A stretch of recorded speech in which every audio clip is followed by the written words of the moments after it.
The footage begins like any other. A fixed camera angle captures a quiet parking lot under dull overhead lights. At 21:12, a single vehicle enters a frame.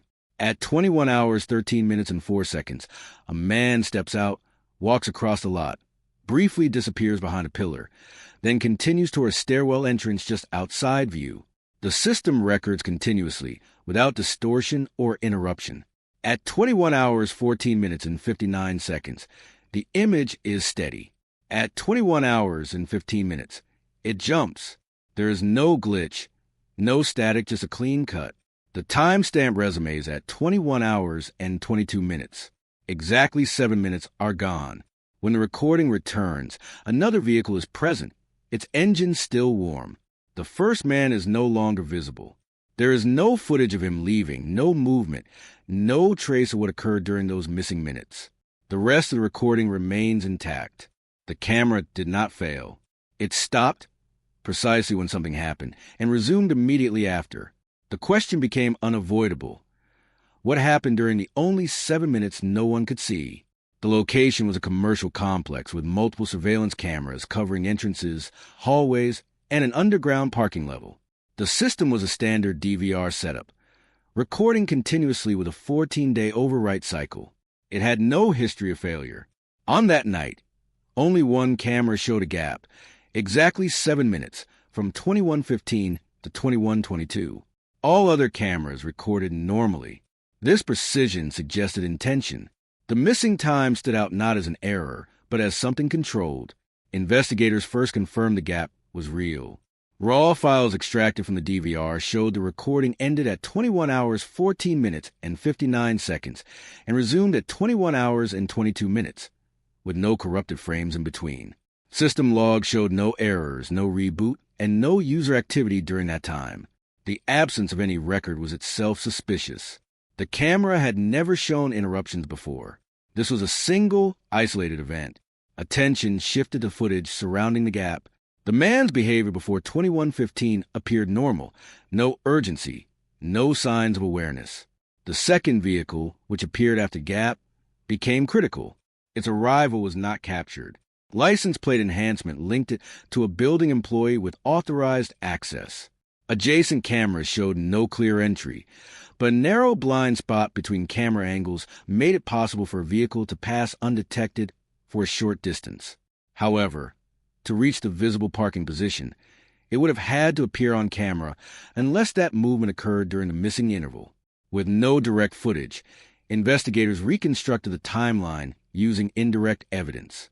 7 minutes, 420 seconds became the focus.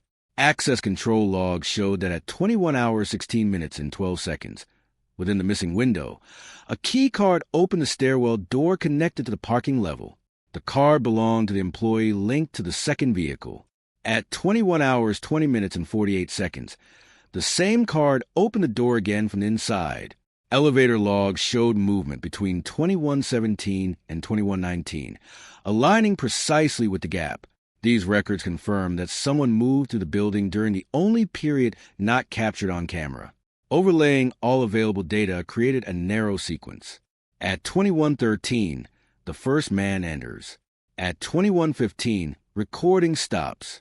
During the missing interval, a second individual accesses a stairwell, moves through the building, and returns. A vehicle appears in the lot. Something happens, something deliberately removed from the record. The only visual clue comes after the footage resumes. At 21 hours, 22 minutes, and 11 seconds, a faint shadow appears at the edge of the frame, distorted by overhead light, then disappears. It suggests movement just outside view, as if the camera resumed moments too late. The turning point came from the DVR itself. Forensic examination revealed a manual recording override had been triggered using administrative access. The system had not failed to have been instructed to stop recording at 21 hours and 15 minutes and resume at 21 hours and 22 minutes. The credentials used belonged to the building's maintenance supervisor, the same individual linked to the second vehicle and the key card activity. The timing was deliberate. 7 minutes was enough to act, but short enough to avoid immediate suspicion. By disabling only one camera, the rest of the system remained intact, preserving logs and data that would later expose the sequence. The missing footage became the strongest evidence.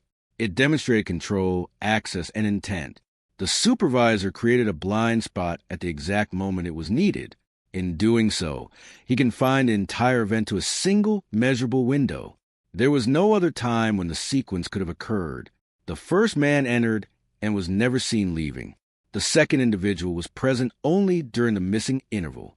The system was paused and resumed with precision. In the end, the case was not solved by what was recorded, but by what was absent.